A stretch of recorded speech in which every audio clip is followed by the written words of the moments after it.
Hi everyone, welcome back to another video. And then today I have one of my great friend here, and he is also my MLH Fellowship pod leader. His name is Kunal Kushwaha. Nice to meet you, Kunal. Thanks for having me, Bjorn. Really looking forward to this stream. Hello, everyone. All right, great. So Kunal, you also have a YouTube channel, right?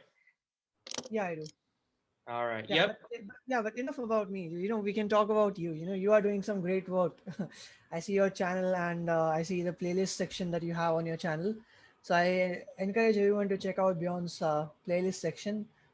You'll find some amazing, hours and hours of content over there. When I first saw, I was like, whoa, that's a lot of work. So yeah, I really appreciate the work you're doing for the community. All right. Yep. Thank you. I'm glad that you can think about that. All right. So I think we'll get started by just asking some like a really personal preference question. So do you use tab or spaces? Um, I use both. So like in Jupyter Lab, sometimes I use like tabs or like spaces or something, and in YAML files sometimes I use spaces and sometimes tabs. So it's like I have come across so many projects that use like some use tabs, some use spaces, right? So I don't have like a personal preference as such. If I had to choose one, I would say tabs. All right. Okay. Sounds good. What do you use most often? Windows or MacBook or Linux? I I use Mac OS and sometimes Linux. Okay. All right. Sounds good. What's your favorite programming language and why? My favorite programming language is I don't I don't believe I have like one, but I really love Java. Reason being like I really like the syntax of Java and like the memory management over there and everything. I have contributed to like some like very first open source contributions I made were in Java, so yeah, I really like Java and it's really like the structure and everything and the for example how strings are managed in Java and everything. So even for like coding questions I prefer Java.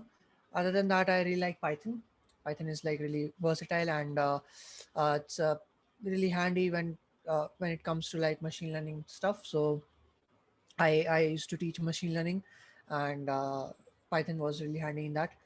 Well, recently I've been a fan of like Golang because I'm like I see so many CNCF projects that I am looking forward to like contributing to, and almost like 90% of those are using Golang. So yeah, All right. Interesting. Okay. And one final question on this is, how many open source contributions have you made, and what's the most memorable contribution, so to speak? yeah. So I have been contributing to open source since my freshman year. Most memorable one would be like during the fellowship when me and my friend contributed to Facebook's Jest project.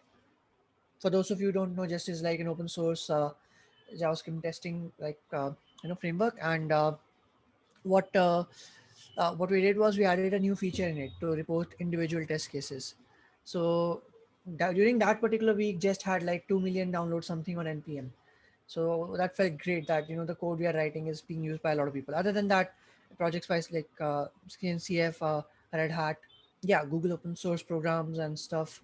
Yeah, All right. Okay. Sounds great. So seems like you have a lot of open source experience, right? yeah, you can say that, but Okay. I try. Okay. Yeah. All right. Okay. So now I would like to focus on before we jump into MLH Fellowship and open source. I just want to discuss a little bit about your personal experience. So, how did you start programming? Sure. I started programming like I had C++ in high school. Um, so I did C++ for 2 years, but it was not like uh, too much serious stuff because we were still using some obsolete, user interfaces like Turbo C and stuff. And I was like, I didn't really get much insights into like the development world or like the programming world. It was just focused on the theory part and the computers that like whatever my curriculum had, right? But when I came in college, I that is when I would say I started serious programming. So it would be like in my first semester, I would say. So I wasn't like programming since I was a kid or anything. I didn't do that. My programming journey started in yeah, first semester. I started with like Java and Python, and then in my second semester, I started looking for open source projects.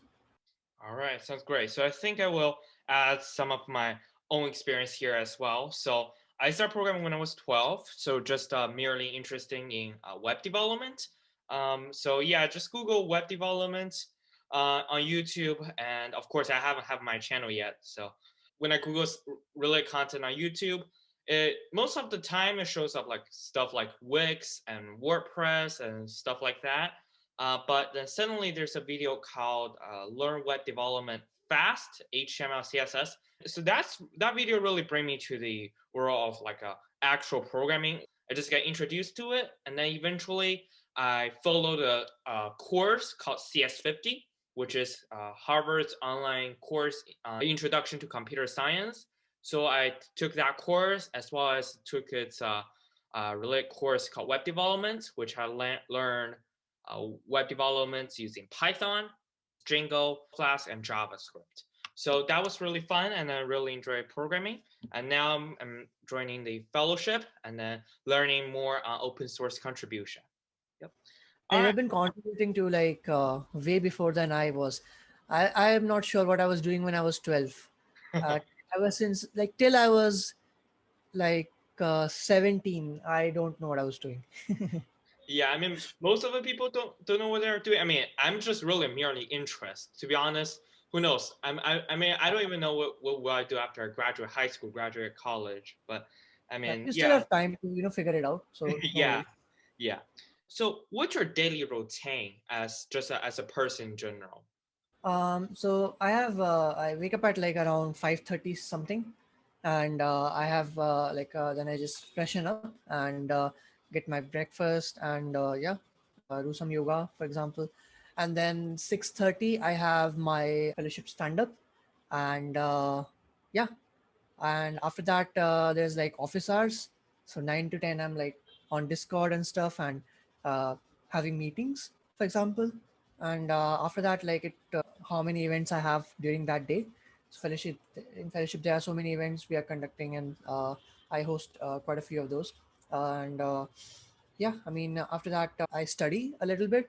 So currently I'm studying about distributed system design and all these things, and then like I have lunch and stuff, and I sometimes watch some episode or something, you know of like The Office. Is another show called Solace and in Philadelphia, which is funny.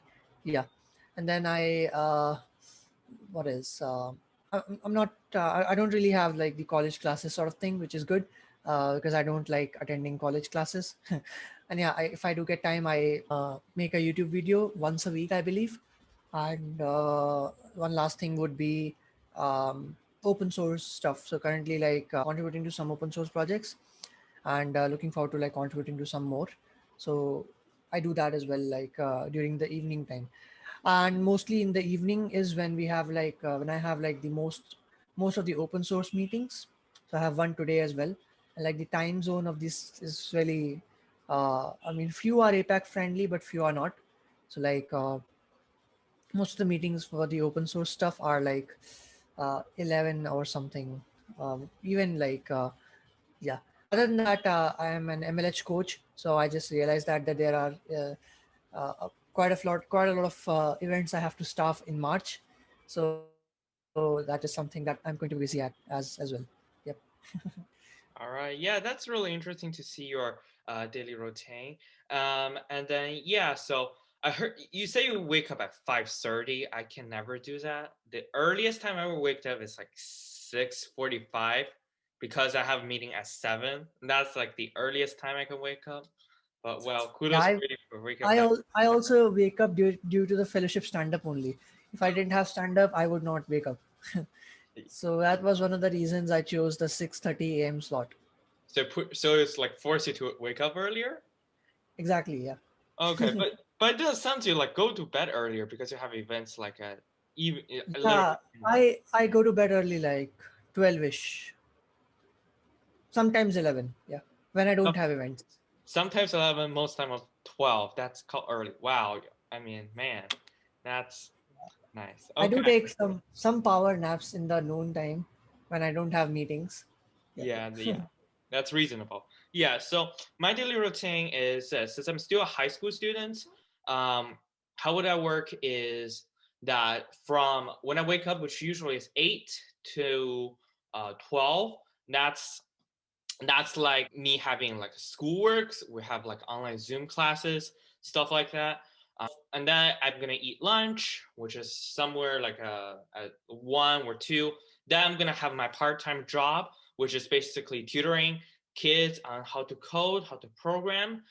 Sometimes I tutor language like in Scratch, which is a pretty graphical interface that's kind of really introduce kids to programming. Sometimes I teach Python and Java for older kids. Mm, yeah, and then after that, which is around 5, then I have my fellowship stand up there. So yeah, just fill out my daily notes, share with my podmates some special events if there's any, and then yeah, and then evening eat my dinner, and then finishing up my schoolwork, and yeah, that's my daily routine. That's quite a lot of things. I didn't know like you were teaching as well simultaneously, so that's amazing. Yeah. Yeah. Keep up the good work. Yeah, that's great. Kudos to you for like being good at time management and stuff. Uh, yeah, that's really impressive. Well, I mean, time management, that I will put a question mark there because I highly doubt I'm really good at time management, but for now I could get stuff done. So I will Hmm, call that at least a success. exactly. I just forget about everything and just do things step by step and just you know chill and relax and things will fall into places. Yeah. That's what I do. All right. Good. Sounds good.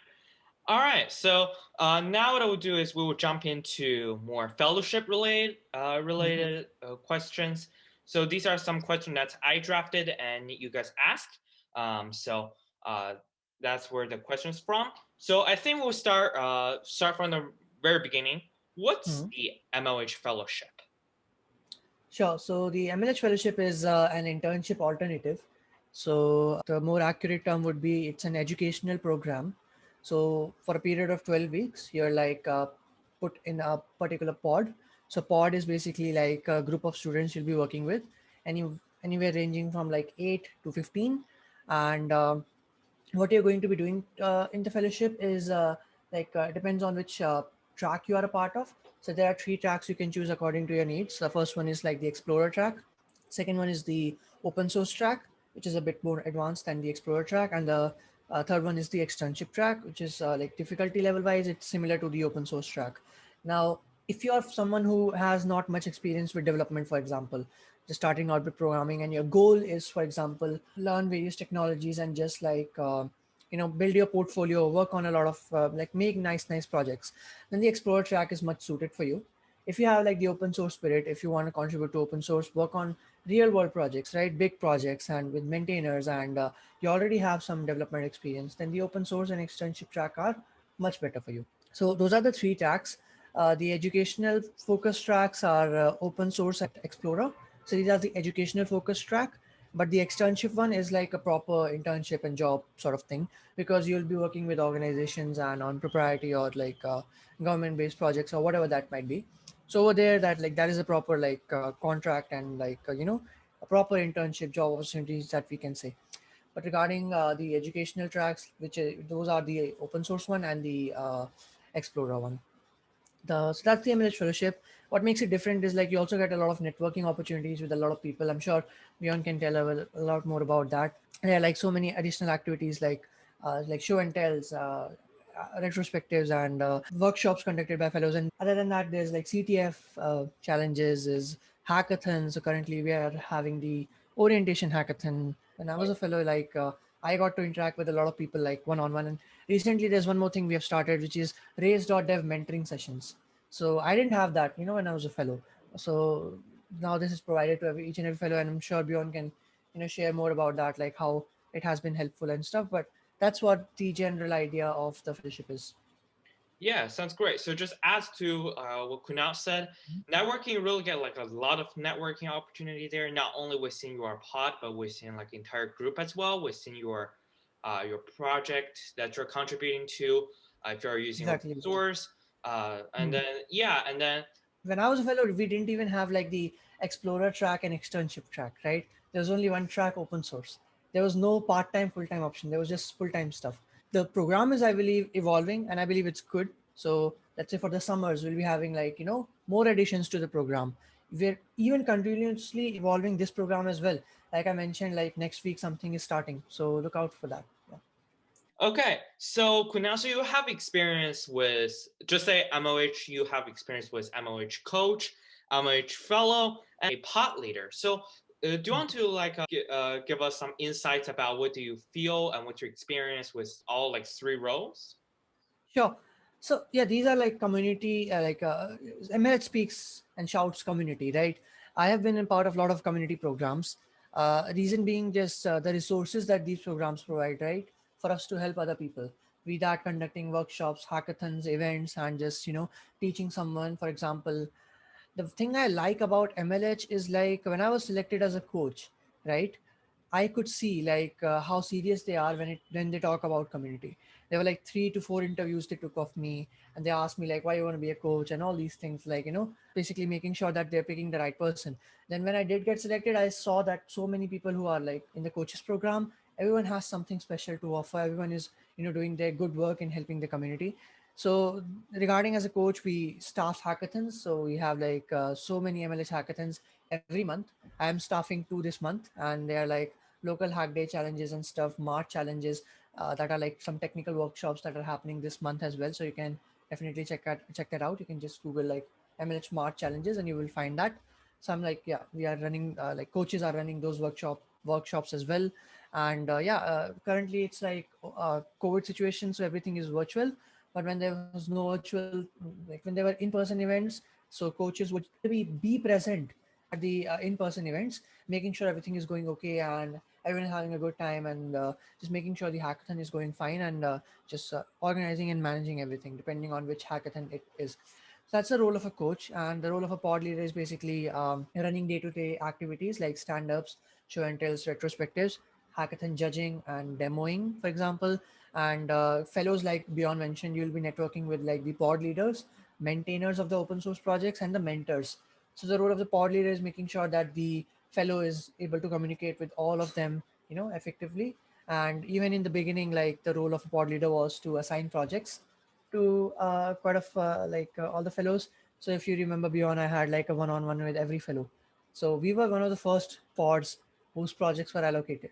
So I felt good regarding that. So yeah, that's one of the roles, and in general, just helping with pair programming. So if someone is having some issues, they can book a one-on-one, and we can like solve it live. And I did quite a few of fellows in my pod. That was fun, and every contribution counts. Every doubt is valid. So feel free to ask any questions you may have, like once you're a fellow. And yeah, that is what the role is of like the coach, fellow, and pod leader. And I was a fellow. Yeah, my fellowship experience was amazing. The best part about my fellowship experience was the team that I had, right? So I'm still in touch with them, made a lot of nice friends. Just last week we were playing like Among Us and code names game something. So I made a lot of nice connections. Yeah. Nice, nice, sounds great.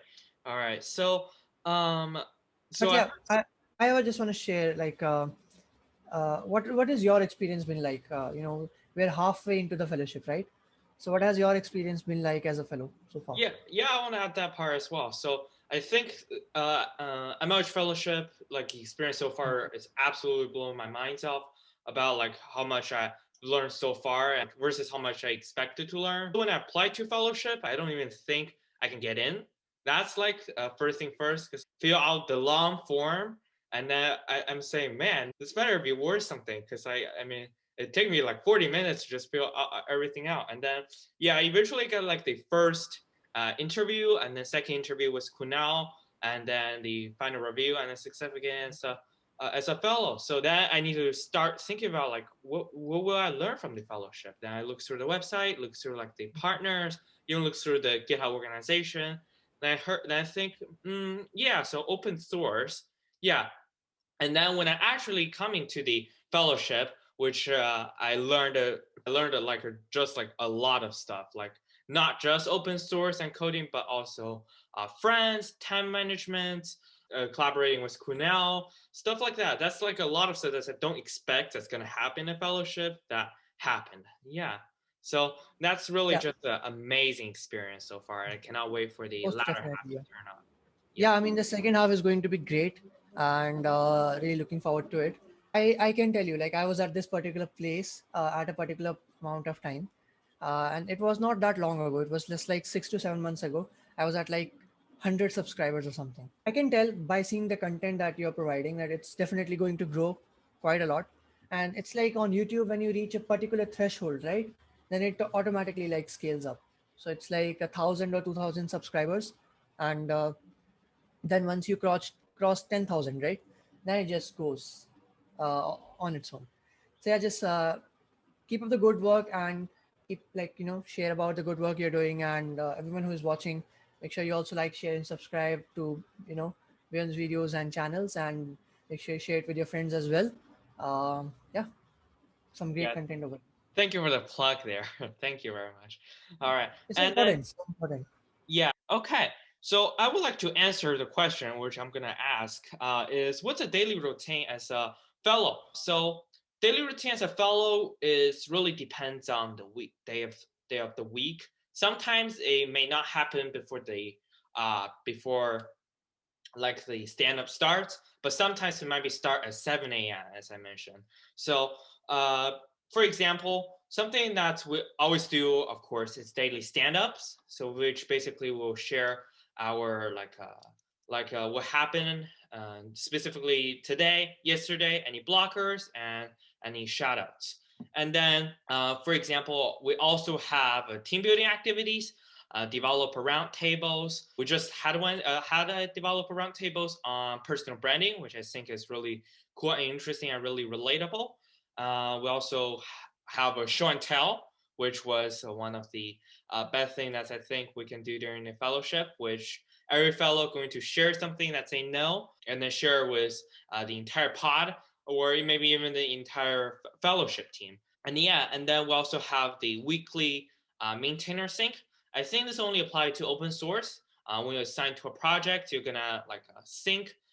Basically, you're gonna have a meeting, and they're gonna sync with the maintainer, and as well as the race.dev mentor. If you don't know race.dev, basically race.dev is like a mentoring, which you as a mentee will be. You can choose like which mentor do you want to partner with. You can either do on pair programming session or career advice. And then basically it's gonna have like a weekly sync up, and then just to share each of your progress as well as the pull request, issues, just any blockers in general.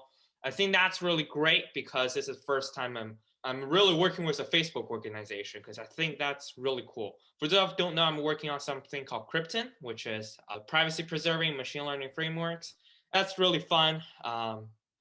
To learn everything and to make such a good friend with Kunal and my other partners. Kunal, is there anything different? No, not really, but there are definitely more and more activities adding up with each batch. One thing that I feel like we could be doing more is playing some games like Among Us, Scribble. So we used to do that when we were like in the fellowship. I believe I would definitely like, yeah, we did plan on that as well, right? We were saying every Tuesday. So I'm looking forward to that. Like, yeah, definitely. Oh yeah, also you're the the very first batch of MLH Fellowship. Hmm. Yeah, batch zero. Yeah. Yep. All right. Yeah. Just some background experience. I'm the batch two, so like second or third generation after Third. Kunal's Yeah. fellowship. So Yeah. yeah, we can see like fellowship really evolves and grows a lot. And yeah, you also have something called additional events calendar.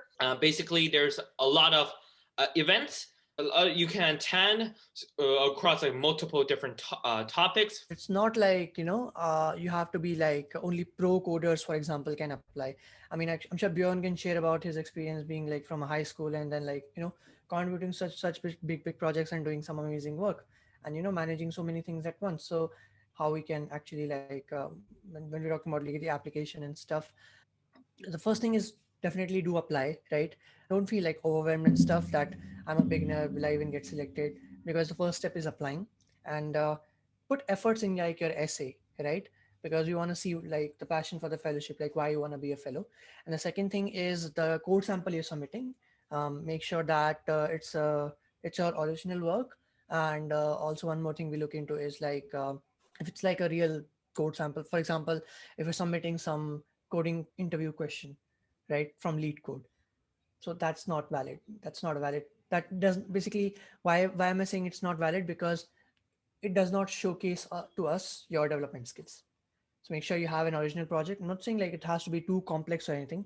Simple project would work as well, but should showcase your skills and it should be original. Beyond, can you share like from your experiences, what all tools you feel like are that you have access to, that you feel like are coming in pretty handy and pretty useful? So just a few tips on applying to fellowship. So my project submitted is a GitHub clone, which is a clone for GitHub. So I think this is really a big project. I'm not sure it's a good or not, but it's really a big project. So first, I really recommend you guys to have a great project. First of all, the project don't have to be overwhelmingly complex, but it does have to demonstrate your skills as well as solve a world problem. And then another thing I would use is called Grammarly, which is completely different from the coding side, but Grammarly is basically like a grammar checker. And then most of the time, it did a good job on checking my grammar. I have it like everything. I have that to check my grammar, make sure all my grammar, all my essays are correct, submit, and yeah, so you just need to patiently wait till fellowship response to you. I think now response time is much more quicker than maybe the first batch because, and then they also have like a email notification system, which sends you like at least a mail update on your progress like monthly. I think that's really good. All right, so yeah, so that's about MLH Fellowship. Um, if you guys have any questions, feel free to comment down below. I will also like Kunal to answer them if you have any questions. All right, so to wrap this up, I just want to end this with open source general related and then career advice as well. So, what do you think a resume should include specifically for software engineers?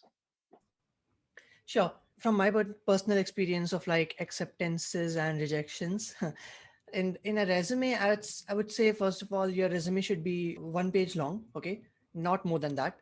And I would suggest use like a single layout. So I see many people are like having columns and stuff. I would not recommend that. A single layout is fine. If you're a student, your education should be at the top, and on the top I would also say like you can write your name and then your contact info, like your email, get a profile or whatever link you want to add over there.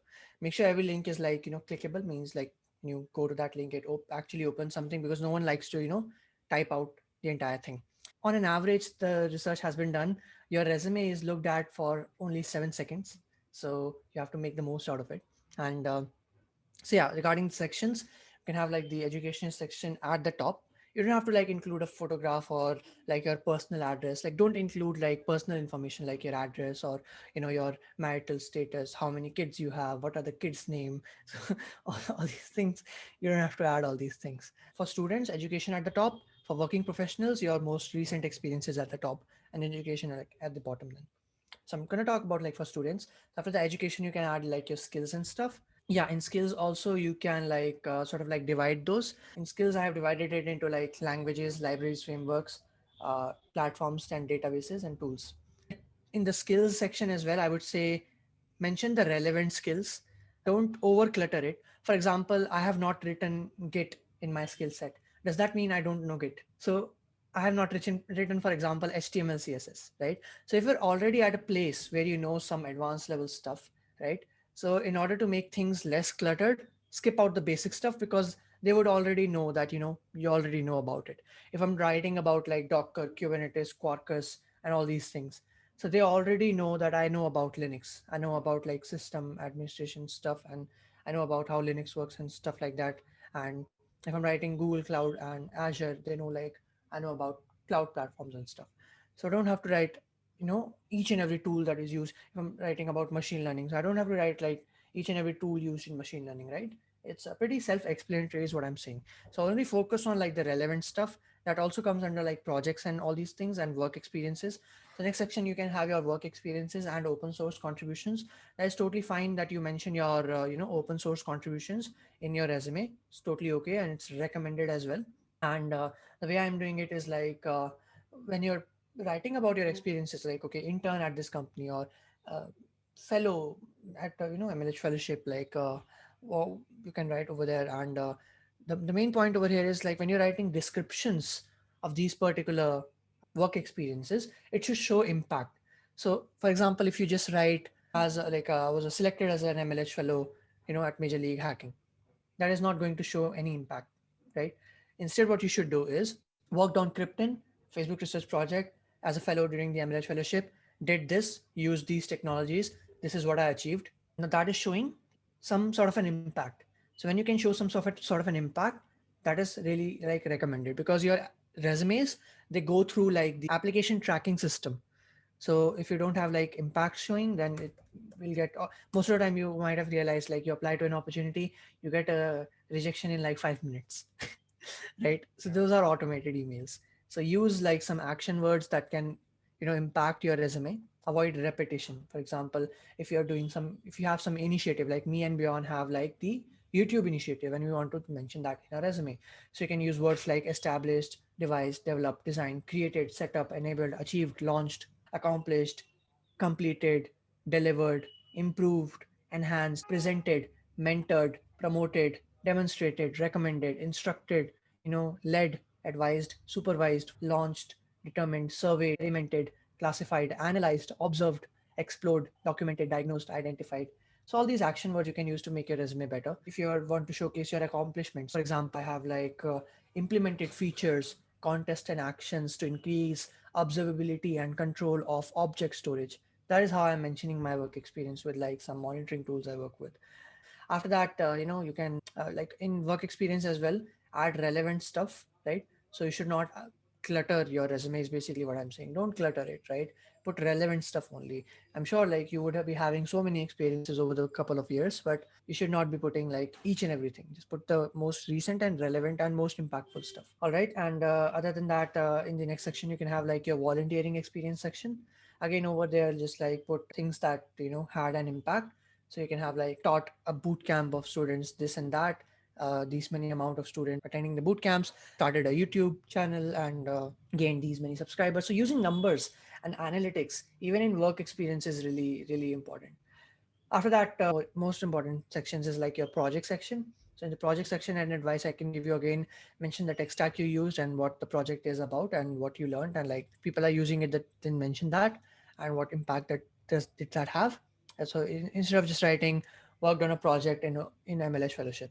So like in project section, you can like don't repeat these things. Like if you're already mentioning Krypton, for example, in your work experience, you don't have to write that in projects, right? In projects you can like write for example your GitHub clone. Okay, so that is something you can mention. And in projects also, don't make sure like the tech stack is not repeated. For example, you should not be like adding five projects that are all related to like a single tech stack, nothing new going on over there. That is repetition. So make sure it shows like the diversity of the skills that you have. For example, I have like two web development projects, one machine learning and one more related to web development machine learning. So yeah, other than that, the last section can be like some awards or anything you got. So over here also like I would not recommend adding certificates. Like you get certificates from like Udemy and stuff. Those really don't showcase your skill sets, right? Instead, focus more on like your projects and work experience to demonstrate your skills. In leadership and awards stuff, you can write any student programs you're a part of, or if you got some nice awards or something, you can add those. And for example, you can add like certifications that are valid. So like certifications by like the Linux Foundation, Google Cloud. So those certifications are like valuable. So you can add those as compared to like something from Udemy. So you have to realize like which certifications matter, which demonstrate your skills, which do not. So these particular ones that we have from like these big organizations, they have like the proper examinations and stuff to get these certifications. The examinations are wired in such a way that they can mimic the real world behavior. So these certifications definitely have some value as compared to something you're getting of Udemy or Coursera or something. Definitely these Udemy and Coursera stuff can provide value to it. I'm not saying they cannot, but it's not a proof. These certificates are not a proof of whether you actually have acquired those skills or not, and you should not add those to your resume.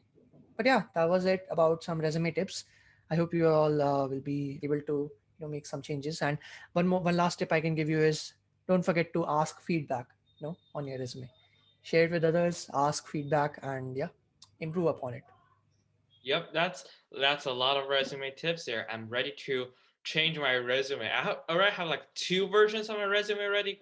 It's time to create a third version. Sounds great. Yeah, Yep. having different versions is okay. Like if you're applying for some role, let's say some machine learning roles, and having a resume for that. From DevOps role, you having resume for that. It's totally okay. Yeah. Yeah. All right. So just to wrap this session up, how should I contribute to open source in general? Sure. First of all, I would say open source, is for everyone, and every contribution counts. So basically, what I'm trying to say over here is even beginners can contribute to one of the biggest open source projects in the world. Let's take an example of Kubernetes, right? So Kubernetes is one of the biggest projects in the world, and it's still like a beginner friendly community. So if you're like a beginner and you want to contribute to it, even if you don't know coding, there's something you can do in terms of contributions. So the idea would the what approach I would suggest is, whenever you're contributing to an open source project, if you find yourself in a place where you don't know much about the project, that is a good thing, because now you'll get to learn a lot and you'll also get to contribute. And approach I follow is learn by doing, learn by contributing. Even if you know like 30 to 40% of that stuff that is being used in the project, you can still start contributing, and you can still start learning while contributing, and then just pick up beginner friendly issues, for example, and then you work your way up to the more complex issues. So regarding how you can start with open source, you can start even right now. And you don't have to like wait for any program to come, like MLH Fellowship, for example, or Google Summer of Code, or Outreach, or some Linux Foundation internships. So when these programs applications start, definitely apply, right? But contribute to open source irrespectively of whether you get selected or not, because if you get selected, that's great, but if you don't get selected, you can still mention that in your resume. And if you are contributing to open source beforehand, your chances of getting selected increase, obviously. So that is what I would suggest, that regarding, let's say, finding an organization. So you can go to like GitHub and stuff, filter out organizations and see all the trending projects and stuff. And you can also go to like the Linux Foundation website. You can go to Google Summer of Code website, where you can find active projects and active organizations in various domains. So you can pick out organizations and projects from there. Now, how to get started? First, use the project, before actually starting with it, because you will find it very difficult to contribute if you don't know what the project does. That is why we had the orientation hackathon at the fellowship, that encouraging students to use the projects that were assigned to us.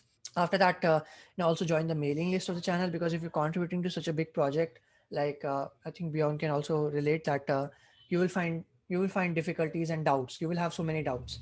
So where do you ask those doubts? You ask those on the public channel and the mailing list of the project. This can be anything like Discord, Slack, your Google group, or Gitter, whatever the organization is using. Totally up to the organization.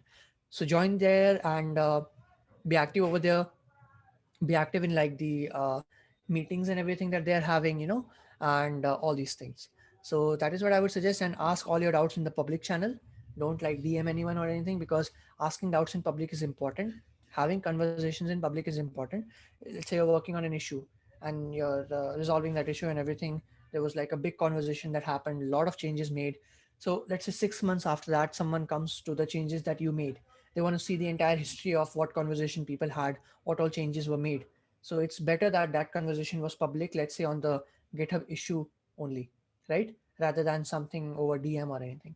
That is why having conversations public is important. Ask your doubts in public, because you will get reply pretty fast as compared to if you DM someone, because they're also having their own like life.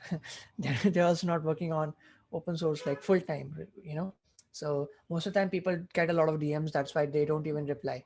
So if you want to get replies faster, first thing is ask in the public channel, and second thing is like ask good questions.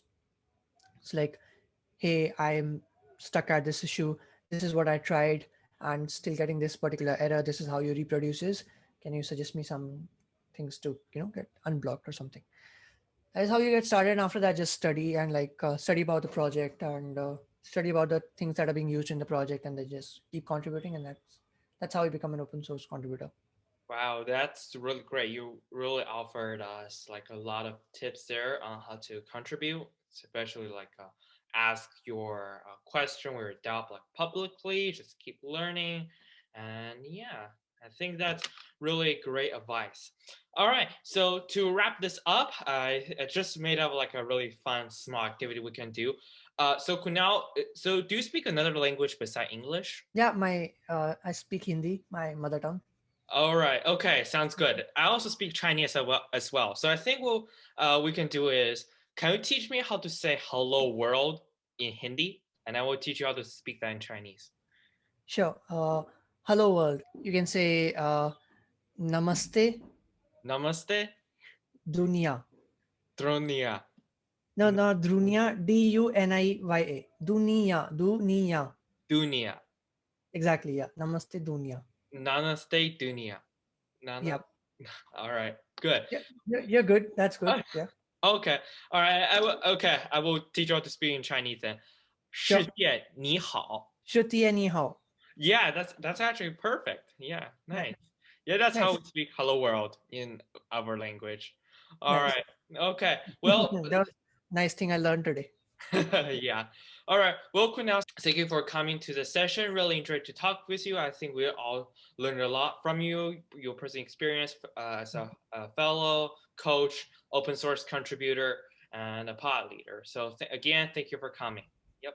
Yeah. Thanks a lot for watching everyone, and keep up the good work. Thanks for having me, Beyond, and hopefully we'll see you soon in another live stream. Yep. All right. See ya. Bye.